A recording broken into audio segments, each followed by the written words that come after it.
Good day guys, Ant here from X-Terrain Warrior. I've just seen a few questions floating around the last couple of weeks about fitting the ARB recovery points to a standard stock Dmax without the bull bar. So I've actually done that to mine.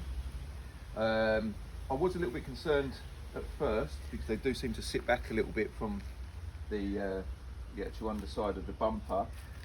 So I've got the 5 metre Sabre equaliser strap here with the soft shackles.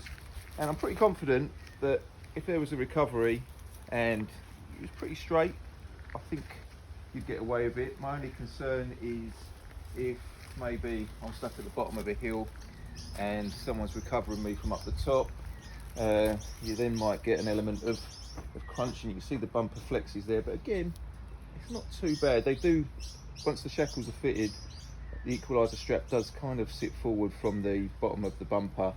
So we may get away with it. We've got the Cape trip coming up in a couple of weeks, so no doubt these will be put to the test. So if you keep watching, and I'll do an update when we're up there at the point where we're going to need a recovery, and we'll see how she holds up. Just in terms of how they look underneath, there's a little bit of tweaking needed for the bumper, so they're under there. And you've just got to cut away just a bit of the guard there, both sides, just to allow the top of the recovery point just to sit in there.